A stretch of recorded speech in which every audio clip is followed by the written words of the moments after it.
Hey everybody, welcome to the studio. This is Jessica Putnam Phillips and I have a fun hand building tutorial for you. Here I am using a clay slab I rolled out. This is about 3.5 pounds of clay rolled out to I'd say 3/8 of an inch thick, and I'm just smoothing it out, getting rid of any canvas marks that it might have.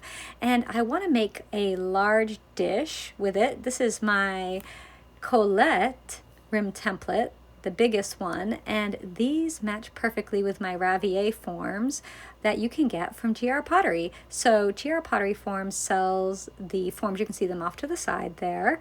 They are called the diamond shape, but it's a French dish, it's a Ravier, and they are so fun to work with. All right, so we're just stretching our clay out. See, I lift it up and throw it back down. I just need to get this clay big enough to work with the rim template that I have, and I think we're about there. Few more tosses, and you don't worry, this won't hurt your clay at all. It's perfectly fine, and I think we got it. We're pretty close. We got a little more rolling, and I think we'll be there. Got about 1/4 inch we need, so we're just gonna stretch it.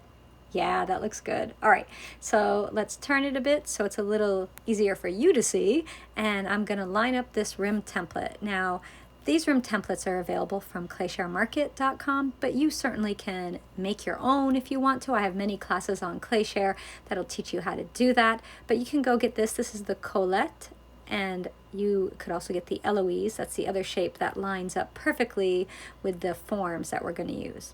So now I'm just going to take a clay knife and cut around the shape that I have, and I'm just doing a straight up and down cut, no angles needed at all, and I am holding the board a little bit because I don't want it to slide and make my profile off center. So that looks pretty good. We'll cut through, lift that up, and see, there's our beautiful shape. Perfect. Wonderful. I love it. That's great. So now I'm going to take a damp sponge and I'm just going to smooth the edges, get them just a little bit wet, and then I take my finger and I slightly round over the edge. This just softens it and makes less detail work later. I don't have to go back and really wipe the edges too much at the end. So I'm going to grab a smaller workboard so it'll just be a little easier to maneuver things around.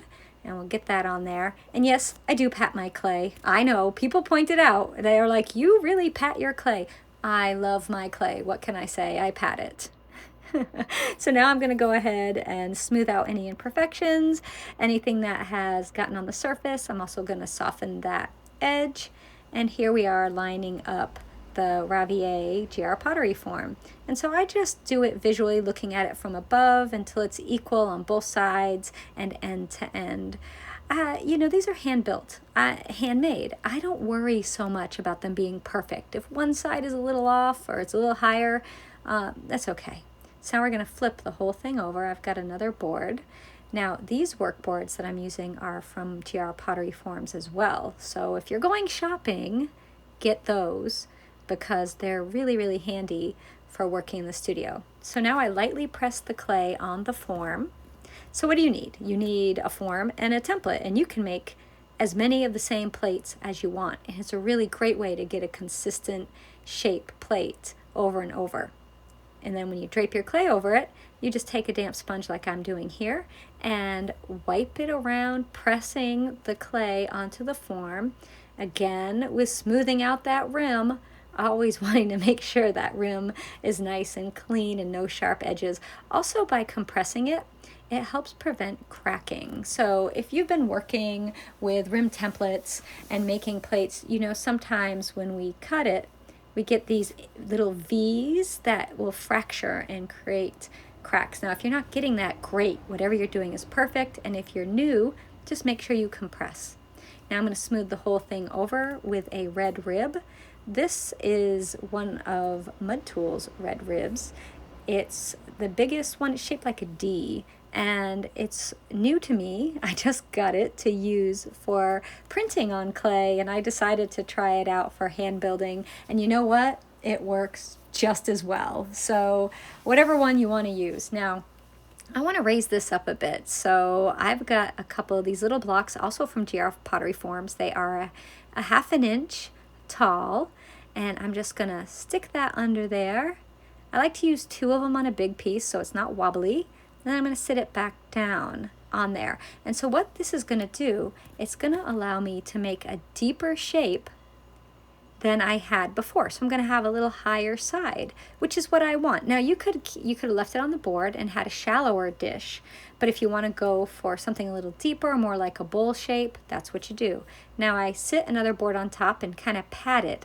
And the reason I do that is, now can you see the diamond that is there? I know exactly where the bottom of the form is, so I know where to put my foot. You don't have to put a foot on your pot, but if you want to, this is a great way to figure out, hey, where is the bottom? Because sometimes it can be hard to tell where you should put your feet. So I'm going to slip and score so that I know where to put my little strips, but also this is setting it up so that we can join the strips that I'm going to use for making the feet to the base. Now I've got another little piece of clay over here, and I stored it in saran wrap. This is some clay that we were using in a recent workshop, and the saran wrap really keeps your clay nice and moist and ready to work with for a long, long time. So if you don't have other sources of plastic, this might be a really great option for you. Just take saran wrap, and you can save it and smooth it out and use it over and over. So we're just going to get any marks that are on here off, and I'm going to pull the rest of the saran wrap off, and this one is going to be ready. Now I have quite a big piece of clay here, and I have another form, so let's see.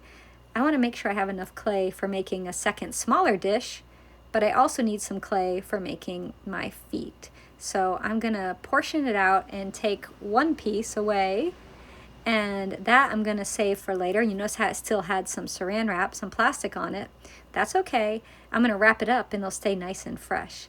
These pieces, we're going to smooth out both sides again, and then using my handy dandy foot maker, which yes, it is just a corn on the cob holder that has been modified, and I do have a tutorial on how to make it, and in it I use power tools. Just a warning, yeah, I don't use power tools a lot, and it was interesting. So you can go watch that on ClayShare, and I believe it's also on YouTube as well.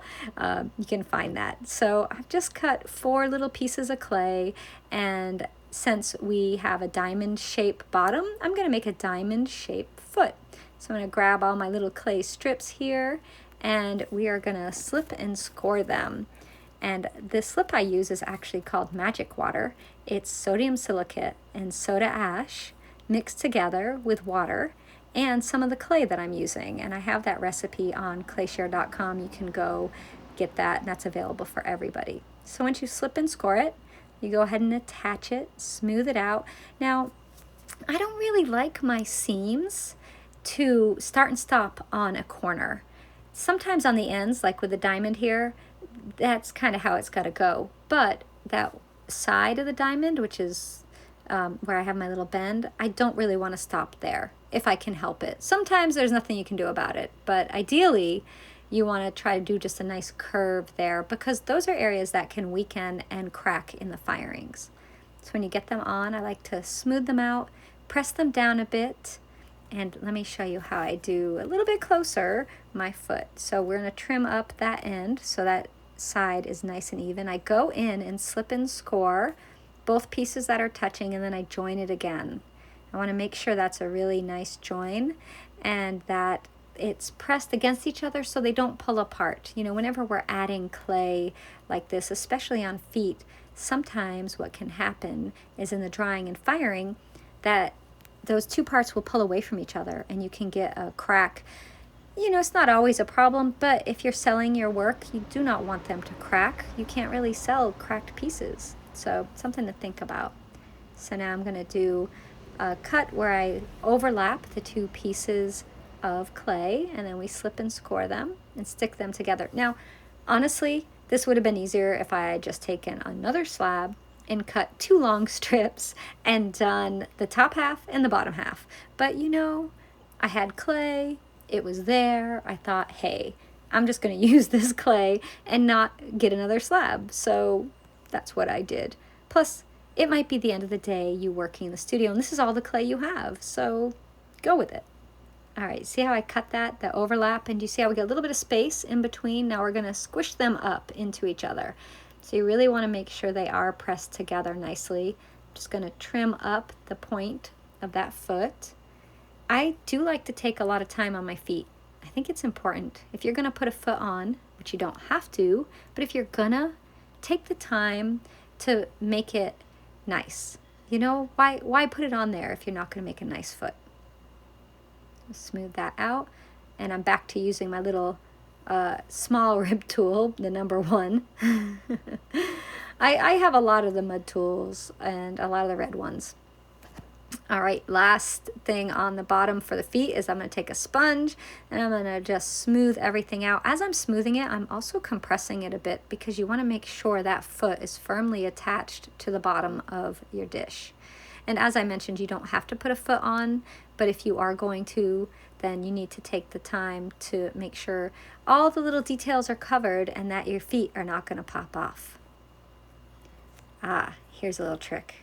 I have a filbert brush. This is just a medium-sized filbert, and I dip it in my magic water and then I drag that along the edge, and then I take the handle. Do you see that? That's the back of the handle of the same brush, and I smooth that along the seam, and that just cleans it up. It helps to seal it, smooths it out, and it just looks really nice. Plus it helps joining it so I don't have to worry about it cracking. And that's basically everything that I do. You know, sometimes I go in and clean it up a little bit with the brush just to get rid of any slip that's squished out, and then refine it a little bit, and that's it. So once you get your foot on, you need to let this sit. And it's gonna have to sit for a little while, usually 2 hours to overnight, depending on the humidity of your studio. This, in my studio, I made in the morning, and I let set till the afternoon. So I'm just putting a board on it. So you see I press that down. That helps to level the foot. One last skim around with my fingers just to smooth everything out, and then I gotta back away, gotta step away from it and let it dry. No, I gotta, you know, this is the problem, is it's hard to step away. All right, here it's sat for about 4 hours. I'm gonna flip it over. So I put another board on it, flip the whole thing over, and then I'll be able to take the little blocks and the form out. If your piece doesn't want to come off the form, it's still too wet, so flip it back over and let it set a little bit longer. And then once that's done, you could go in with a sponge, smooth the rim one more time if you want to, but really we're finished and it turned out beautiful. Thanks for watching.